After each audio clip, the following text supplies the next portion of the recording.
आणि आता थेट जाऊया आझाद मैदानात। सध्या बजरंग सोनावणे हे मनोज जरांगेंच्या भेटीसाठी दाखल झालेले आहेत आणि बीडचे खासदार बजरंग सोनावणे यांनी मनोज जरांगेंच्या आंदोलनाला जाहीर पाठिंबा दर्शवलेला आहे आणि आता ते सध्या मनोज जरांगेंच्या भेटीसाठी दाखल झालेले आहेत।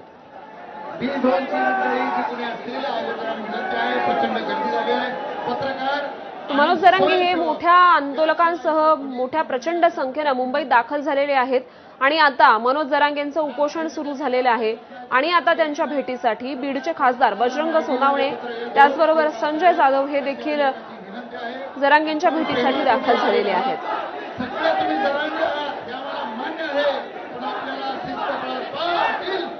आझाद मैदानावर अजूनही आंदोलकांची प्रचंड गर्दी आहे आणि यांच्याकडून मोठी घोषणाबाजी सध्या केली जाते आणि आता मनोज जरांगेंनी त्यांची भूमिका देखील आज स्पष्ट केलेली आहे। आपण आपल्या मागण्यांवर ठाम आहोत असं जरांगे म्हणाले। ओबीसी कोट्यातूनच आपल्याला आरक्षण दिलं जावं अशी त्यांची मागणी आहे, त्या मागणीवर ते ठाम आहेत। त्याचबरोबर मराठा आणि कुणबी हे एकच आहेत हे सरकारने मान्य करावं असं देखील जरांगे म्हणाले होते। त्याचबरोबर या आंदोलनासोबतच या आक्रमकतेसोबतच इतर मराठा बांधवांना आंदोलकांना सुद्धा मनोज जरांगेंनी शांततेचं आवाहन केलं होतं। 2 ते 3 तासात मुंबई रिकामी करा असं आवाहन त्यांनी मराठा बांधवांना केलं होतं आणि सध्या कुठल्याही प्रकारे कायदा सुव्यवस्थेला गालबोट लागू नये यासाठी आंदोलकांना त्यांनी आवाहन केलं होतं। दगडफेक जाळपोळ होऊ नये यासाठी मराठा आंदोलकांनी स्वतः जबाबदारीने आपली भूमिका पार पाडावी आणि कुठेही गोंधळ होईल आणि शांतता भंग होईल असं काहीही करू नये असं आवाहन त्यांनी मराठा बांधवांना केलं होतं। आणि ही दुसरी दृश्य आपण स्क्रीनवर सध्या बघतोय। रश्मी शुक्ला ह्या मुख्यमंत्री देवेंद्र फडणवीसांच्या बैठकीसाठी आता दाखल झालेल्या आहेत।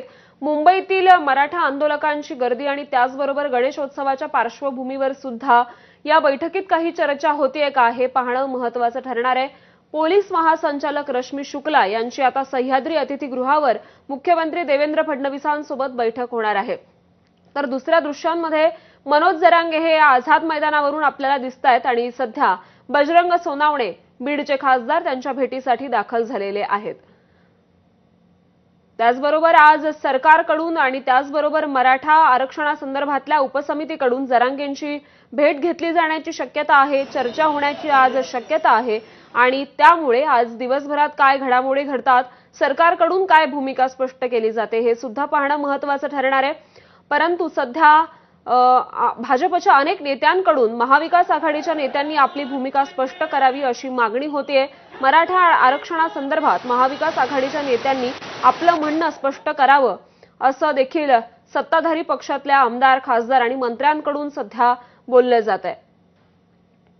तर यावर शिवसेना ठाकरे गटाचे संजय राऊत यांनी देखील आपली भूमिका स्पष्ट केली होती। आर्थिकदृष्ट्या मागास वर्गातील सर्वांनाच आरक्षणाचा लाभ मिळावा अशा प्रकारची भूमिका संजय राऊतांनी थोड्या वेळापूर्वीच स्पष्ट केलेली आहे। त्याचबरोबर मनोज जरांगेंच्या पत्रकार परिषदेनंतर आणि या आंदोलनाच्या पार्श्वभूमीवर लक्ष्मण हाके यांची सुद्धा पत्रकार परिषद पार पडली आणि त्यांनी या पत्रकार परिषदेच्या माध्यमातून मनोज जरांगेंवर टीका केलेली आहे। त्याचबरोबर देवेंद्र फडणवीसांचं सरकार उलथवून टाकण्याचा हा कुठेतरी प्रयत्न केला जातोय असं सुद्धा लक्ष्मण हाकेंनी आपल्या पत्रकार परिषदेमध्ये बोलून दाखवलं होतं। आणि आता त्यानंतर मनोज जरांगेंच्या भेटीसाठी बीडचे खासदार बजरंग सोनावणे दाखल झालेले आहेत आणि अनेक आमदार खासदारांचा जाहीर पाठिंबा मनोज जरांगेंना मिळालेला आहे। त्याच पार्श्वभूमीवर बजरंग सोनावणे सुद्धा आलेले आहेत। त्याचबरोबर बीडचे आमदार संदीप क्षीरसागर यांनी सुद्धा मनोज जरांगेंना आपला पाठिंबा दर्शवलेला आहे।